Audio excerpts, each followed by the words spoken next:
ಅವರೇ ದೇವತೆ ಹಂಗಿದ್ರು ನಮ್ಗೆಲ್ರಿಗೂ, ನಮ್ಮ ಫ್ಯಾಮಿಲಿ ಎಲ್ರಿಗೂ ದೊಡ್ಡ ಶಕ್ತಿನ ಕಳ್ಕೊಂಡಂಗ ಆಗೋಗಿದೆ ಇವಾಗ.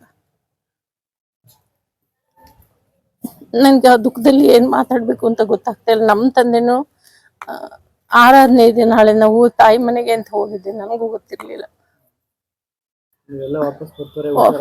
ಬರ್ತಾರೆ ಅನ್ಕೊಂಡ್ರೆ ನಾವು ದೇವರೆಲ್ಲ ಪ್ರಾರ್ಥನೆ ಮಾಡ್ಕೊತಾ ಇದ್ವಿ, ಆಗ್ಬಾರ್ದು ಮನೆಗ್ ಬರ್ಬೇಕು ಅಂತಾನೆ ಕೇಳ್ಕೊತಾ ಇದ್ವಿ. ಈಗ ಸಡನ್ ಗೊತ್ತಾಯ್ತು ನಮ್ಗೆ. ಈಗ ನನ್ನಲ್ಲಿ ತಂದೆನೂ ಆರಾಧನೆ ಇದೆ, ಅದ್ ಬಿಟ್ಟು ನನಗೆ ಅಲ್ಲಿ ಹೋಗ್ತಾ ಇದ್ದೀನಿ, ನನ್ಗೂ ಗೊತ್ತಿಲ್ಲ. ದಿಢೀರ್ ಅಂತ ಈಗ ಗೊತ್ತಾಗಿದ್ ನನ್ಗೆ. ಅಂದ್ರೆ ಹಾಸ್ಪಿಟಲ್ ಇದಾರೆ ಅಂತ ಗೊತ್ತಿತ್ತು.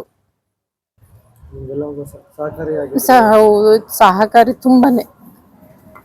ದೇವತೆ ಅನ್ನೋದು ಅದು ಹೊರಡು ಕಡಿಮೆ ಆಗುತ್ತೇನೋ ಅನ್ನಂಗ ಆಗುತ್ತೆ ನನ್ಗೆ. ಆದ್ರೆ ಆ ದುಃಖದಲ್ಲಿ ನನಗೆ ಮಾತಾಡಕ್ ಗೊತ್ತಾಗ್ತಾ ಇಲ್ಲ, ಏನ್ ಮಾತಾಡ್ಬೇಕು ಅಂತ. ಲಾಸ್ಟು ಈಗ ಒಂದು 2 months ಆಗಿರ್ಬೇಕು ಅನ್ಸುತ್ತೆ, ಹೋಗಿ ಮಾತಾಡ್ಸ್ಕೊಂಡ್ ಬಂದೇನೆ. ಮಾತಾಡ್ಸಿದಾರೆ, ಗೊತ್ತಾಗಿದೆ.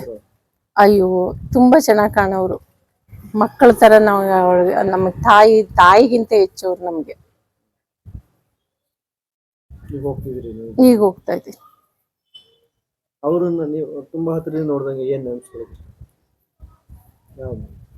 ಯಾವ ತರ ನಿಮಗೆ? ತಾಯಿಗಿಂತ ಹೆಚ್ಚು ನನಗೆ. ನನಗೂ ಕೂಡ ಅವ್ರದೇ ಹೆಸರು.